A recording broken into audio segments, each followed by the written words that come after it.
I'm sorry, did you want something?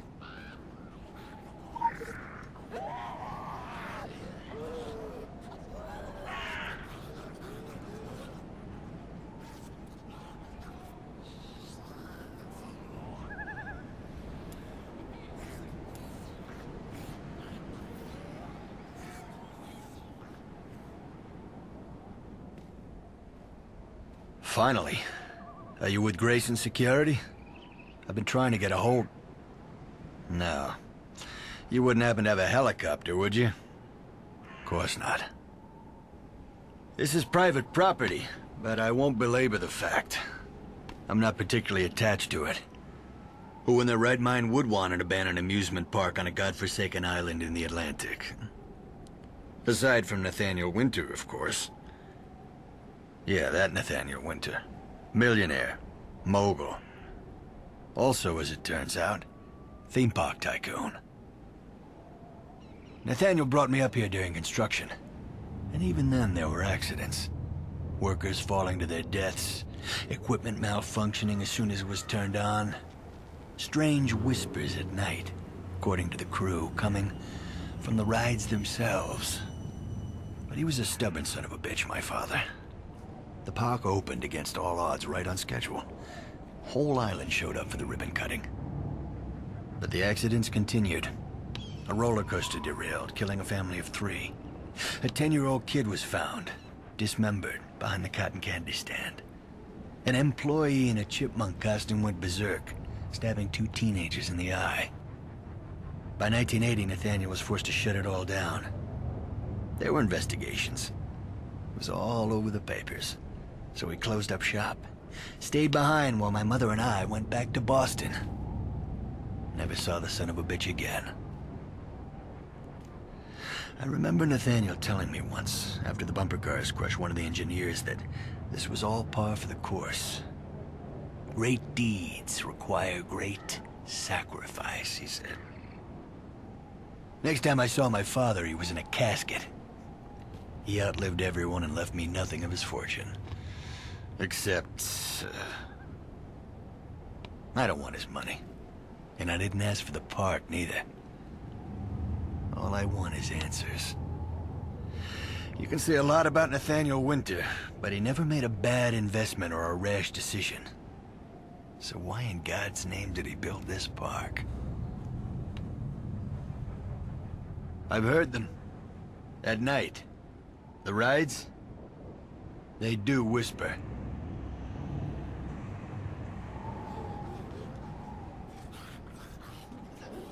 What? Are you expecting me to open up? To tell you all about my troubled childhood, about my abusive father and how that led me to overcompensate and succeed? About why I'm here and how it all tears me up on the inside? Go dig yourself a hole and jump in it, you fucking parasite. The Atlantic Island Park. Never thought I'd be back here. Now it feels like I'll never leave. They couldn't have chosen a better spot for the apocalypse, don't you agree?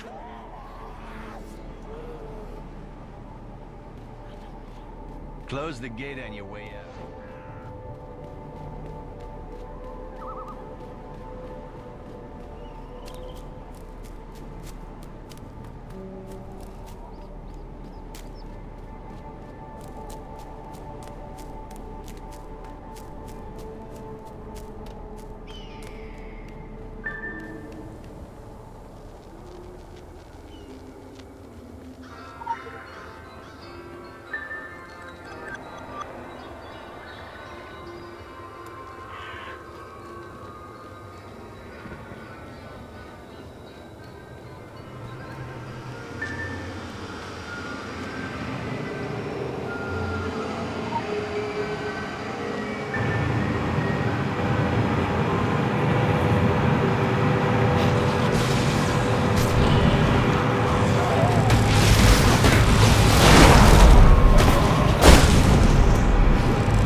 fear.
the stench. To my son, Nicholas James Winter, blah, blah, blah. Where is it? I leave my masterpiece, the Atlantic Island Park, to be restored according to my original plans? What fucking plans, Dad? How did it go? Don't tell me. I'm not blind or deaf. I don't believe it's a coincidence those things are drawn to the rides. The fog came the day we got here. I was supposed to fly in, but the airport was closed, so we drove all the way up from Portland. Less than an hour later, it rolled in like an avalanche. Wahid here decided to stay in the car. I headed for the highest place I could find. I didn't think of it at the time, what with those animals at my feet. But it's weird that the wheel's still working after all this time. I can't imagine the power's still on. At least not the electrical power. But that's not what this place runs on, is it? He stayed behind, my father, Nathaniel Winter, when everyone else left. And not because he didn't have anything else. He had his empire, his money, my mother. He had me. But this is the only thing he wanted. It kept him alive for over a century. It gave him power. I'm still not convinced he's not here. Somewhere, feeding on the ghosts of lost children like some kind of bogeyman. What the hell are you looking at? This is private property, you know.